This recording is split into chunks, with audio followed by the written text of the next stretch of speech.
Bienvenue à vous à nouveau dans ce nouveau format que j'ai décidé de shorter. Étant donné que les émissions de 40-50 minutes sont très chronophages, j'espère parvenir in fine à maintenir un rythme cadencé sans pour autant sacrifier la qualité du contenu. Aujourd'hui, je m'intéresse à la question des fintech, à savoir pourquoi les fintech peinent-elles à décoller au Maroc. Alors les fintech pour les nuls sont ces enseignes de petite et moyenne taille, en général des jeunes pousses, des startups qui opèrent dans les domaines des technologies spécialisées en finance, et dont la mission est de repenser les activités financières en vue de les rendre plus simples, plus accessibles. Alors depuis des années, à chaque fois que j'assiste à une grande messe de la finance, il y a un intervenant qui va venir nous bassiner les oreilles avec une expérience très réussie dont vous avez très certainement entendu parler, M-Pesa. M-Pesa est une solution qui a vu le jour au Kenya. C'est un service de transfert d'argent mobile lancé depuis 2007-2008 et qui au fil des années a pu s'étendre sur un certain nombre de pays africains. Le Kenya, la Tanzanie,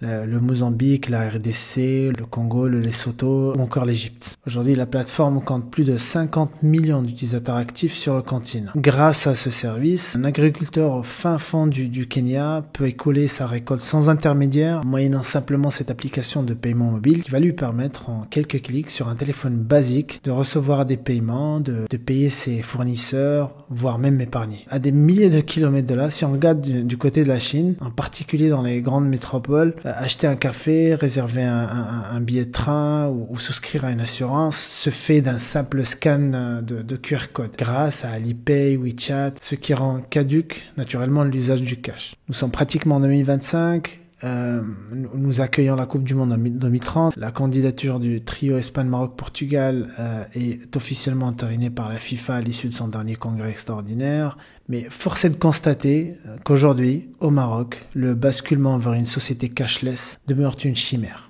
D'après les statistiques de Banque Maghreb, relatifs au mois d'octobre, la circulation d'argent liquide a atteint en octobre 2024 un total de 425,9 milliards de dirhams, hausse de 10,6% par rapport à il y a un an. Je dis ça alors que moi-même, je préfère effectuer, pour être honnête, mes paiements en monnaie selon attribution. Alors d'après un récent rapport intitulé Startup Country Guideline 2024, le Maroc compte une quarantaine de fintech qui opèrent principalement dans les paiements et les transferts de fonds. J'ai jeté un petit coup d'œil sur la partie dédiée aux fintech. Le rapport caresse clairement dans le sens du poil en mettant en avant l'infrastructure solide, le taux de pénétration d'internet de 93% et un marché de transactions mobiles estimé à 40 milliards de dollars. Et pointe néanmoins le fait que 56% de la population reste non bancarisée. Mais mis à part la forte dépendance au cash et un cadre administratif jugé parfois contraignant par les porteurs de projets avec qui je discute parfois, comment se fait-il, malgré une infrastructure bancaire parmi les plus développées du continent, qu'il y a très peu de solutions fintech marocaines, des success stories qui vont briller à l'international? Alors certes, on a eu HPS, enseigne cotée, qui s'est imposée à l'international, mais depuis, rien n'est signalé. Pour comprendre ce qui ne va pas, s'il s'agit pour le coup d'une révolution manquée ou d'un potentiel encore à saisir, j'ai contacté Sindra Gagui, expert en fintech, pour qu'il nous explique un peu les défis et enjeux du secteur. On l'écoute. En ce qui concerne les fintechs au Maroc, on a souvent tendance à croire que le Maroc est en retard en termes de développement des fintechs, mais c'est faux. D'une part, en termes de réglementation et de législation, il y a énormément d'efforts et d'avancées qui ont été faites, non seulement par Banque Maghreb, mais aussi par les incubateurs, etc., qui encouragent les créations de fintech, les financements également, l'octroi de licences, d'agréments, etc.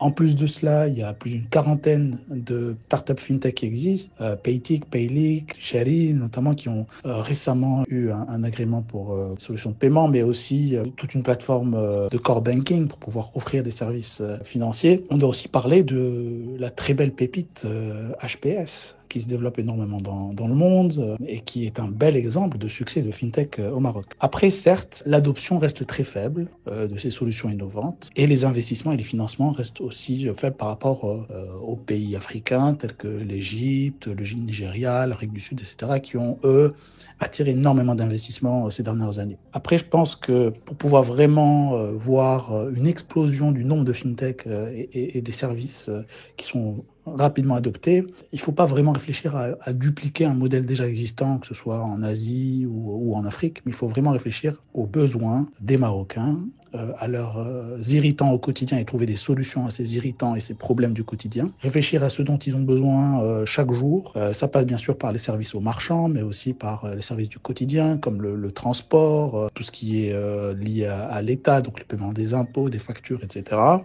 Donc l'importance de nouer des partenariats, c'est extrêmement important entre les banques et les fintechs, là où ça a été très timide ces dernières années. Mais aussi un point très important, c'est que le milieu rural ne doit pas être oublié, et donc favoriser des solutions pour cibler cette population-là, parce que finalement, si on cible la population rurale, il y aura plus d'inclusion financière, donc plus de personnes qui seront bancarisées, et ça touchera aussi d'autres pays avoisinants. Et beaucoup d'entreprises pensent que réussir en fintech, c'est de créer une super app qui offre tout type de services, pouvoir faire comme la Chine ou comme d'autres pays qui réussissent en fintech, mais l'idée, c'est vraiment de se focaliser sur un seul et même service au départ, qui répond à un seul besoin des Marocains. Une fois qu'il est massivement adopté, en développer d'autres et naturellement, ils seront utilisés. Il faut réfléchir aussi à la souveraineté, c'est-à-dire que ces solutions doivent être marocaines pour pouvoir aussi assurer à long terme une souveraineté technologique, une souveraineté économique, avoir un ADN fintech purement marocain, surtout au vu des nouvelles avancées en termes de monnaie numérique de banque centrale, en termes de réglementation des crypto-monnaies, etc. Donc c'est important de vraiment donner un élan à la créativité marocaine et qu'on développe un modèle qui soit purement marocain. Dites-moi ce que vous avez pensé de cette capsule. Si vous avez des remarques, des questions, n'hésitez pas à liker et je vous remercie pour votre attention.